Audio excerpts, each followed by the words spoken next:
Good evening, this is Jalaspi Ngambam presenting you the news. First, the headlines. Government assures JSC of magistral inquiry into the death of Shama Sekhi who committed suicide. Rupees 1 lakh immediate calamity relief given to family of Konsum Roshni who was killed when a school collapsed yesterday. And body of Manipuri soldier killed in Kashmir brought back home today. Now the news in detail. The JSC formed in connection with the death of 24-year-old Kumuktam Shama Sekhi has reached with the government following an assurance given by the Chief Minister today that a magistral inquiry will be instituted into the death and collected her body after post-mortem examinations for the last rites. The JSC has alleged that Commando Inspector Chintam Anand, who is attached to Mayang Imphal Police Station, is responsible for her death. Shama Sekhi, who attempted suicide by consuming sulfuric acid, died on the 31st of last month at Caesar Hospital, Langol. A large number of residents of Kachin Kunau, Ngaikong Lekai and JSC members who were on their way to meet the Chief Minister yesterday were stopped at Wangoi Police Station and they spent the night there. Works Minister K. Ranjit brought them to his official quarters at Babupara and a meeting was held there this morning. JSC members along with the mother of Shama Sekhi met the Chief Minister and submitted a memorandum to him. In the memorandum, the JSC alleged that Shama Sekhi committed suicide after the Commando Inspector harassed her mentally and physically and demanded punishment under the law. The meeting lasted about 2 hours, during which the Chief Minister has assured the JSC of magistral inquiry and submission of the inquiry report within 1 month. Self-styled captain of KYKL MDF Maishnam Gopeshwar, who was arrested from Nongrim in Meghalaya by a team of Thawal police commandos and 16 Maratha light infantry, has been remanded to police custody till the 6th of this month. Earlier, he was produced in the court of the CZM Thawal. It may be recalled that Gopeshwar was apprehended on the 26th of last month and brought to Imphal on the 31st of last month. The government has given a sum of rupees 1 lakh immediate calamity relief to the next of kin of Konsum Roshni of Lilong Arapti Mayai Lekai. A student of class 3, 9-year-old Roshni was killed yesterday afternoon when GT Memorial Academy, where she was studying, collapsed during a strong rainstorm. Rural Development and Panchayati Raj and MOBC Minister Muhammad Alaudi Khan had given the relief from the fund available with the Deputy Commissioner Imphal East to Konsum Sanatoi, father of the victim. Ironically, Roshni died on the day the Right to Education Act came into force and the Prime Minister Dr. Manmohan Singh pointed out that India is a country of young people and it is the belief of his government that if we nurture our children and young people with the right education, India's future as a strong and prosperous country is secure. Meanwhile, the Education Minister L. Jayantakumar has expressed shock at the incident, and it came at a time when the state government has invited comments from the people on the report on the proper regularization of private schools. The dead body of Lance Naik Sahini Lori, who gave up his life during an encounter with terrorist outfit at Jammu and Kashmir, was today brought to Imphal. As soon as the dead body arrived at Imphal Airport, a contingent of the Red Shield Division of the Indian Army paid general salute to the lifeless body of the Indian soldier. Lance Naik Sahini belongs to the 60th Rashtriya Rifles Battalion. He was a native of Tadubi in Senapati district and is presently survived by his wife and 4 children.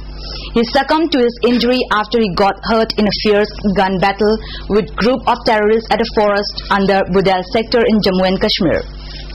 4 hardcore terrorists was reportedly killed by the Indian force during the gunfight. Father of Sahini, retired Subedar Major of the Indian Army, expressed pride over the courage of his son. He said his family will continue to serve for the Indian Army.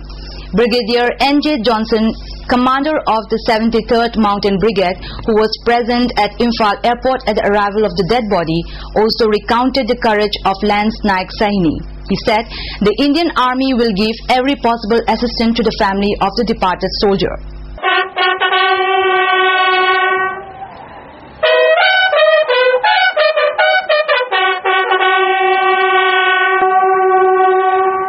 Handicap Development Foundation of Manipur has in its annual general body meeting resolved to urge government to provide every possible assistance to the persons with disabilities. In a meeting held today at Tera Sayang Lerak, President of the Foundation Dr. Rupachandra, Vice President Gopeshwar, sports journalist of Sangai Express, Roman Kumar and sub-editor of ISTV News, and Phillips attended as presidium members. Speakers at today's meeting emphasized the present condition of the handicapped people of the state. They also urged not to discriminate the handicapped people as they can also lead a life of their own. Sub-editor of the ISTV News, N. Phillips, who is also the Joint Secretary of the All Manipur Working Journalists Union, in a speech appealed every disabled persons to work hard and support themselves so that people do not underestimate them.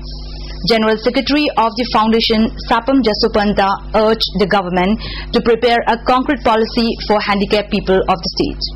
The High Court of Orissa decided to move an infamous case from a court in Pulbani, Kandhamal district, Orissa, to the city of Cuttack. The case seeks justice for a Roman Catholic nun who was raped. The transfer decision given on March 30, 2010 has rekindled dwindling hope for justice for all victims of the unprecedented anti-Christian riots in 2008. One of the lead lawyers in the case, Ms. Lansinglu Rongmei, said, "The best part is that the court instructed that all the witnesses who turned hostile should be recalled. This means the trial will essentially get a fresh start." The nun asked for the transfer because she was afraid to travel to Kandhamal due to threats. Also, witnesses were increasingly uncooperative due to the intimidation from the perpetrators of the riots. The case was moved to a sessions court in Cuttack near Orissa's capital of Bhubaneswar. Currently, there are 2 fast-track courts hearing the majority of cases. There has been a high rate of acquittals which lawyers attribute to several factors including uncooperative witnesses. An improvised explosive device blast damaged 2 to 3 feet of the track in Pulwama on the Gazigan-Baramulla route about 40 kilometers from Srinagar. There are no casualties, although train services between South and North Kashmir have been affected. Work has been on since last night to repair the tracks. The attack comes at a time when senior railway officers are expected to visit Kashmir to review progress of the ongoing work in the railways. One train runs every day on the Gazigan-Baramulla track, which brought in the valley's first train last year. The rail link project, which will connect Kashmir to the rest of the country, took more than a decade to construct. The 18-kilometer line is the valley's link to its capital Srinagar and other important places. But ever since the line has been laid, there have been several militant attacks in the area, although this is the first time the attack has been attacked. Aiming for a double-digit growth rate between 2012-13 and 2016-17, Prime Minister Manmohan Singh expressed concern on the rising prices and asked the Reserve Bank of India (RBI) to formulate policies that control inflation and pave way for a 9% inclusive growth rate by the financial year 2011-12. Assam Chief Minister Tarun Gogoi has said the mammoth countrywide census would help check influx of illegal immigrants into the state. Talking to reporters at Guwahati on Thursday, Gogoi said, quote, "The census will help us to detain infiltrators in Assam because their names will be recorded. You can check up all whose names will be recorded. Those who have holding, those who have got a house or a shelter also," unquote. The 2011 census will see the engagement of 2.5 million enumerators who will ensure that every single citizen is counted.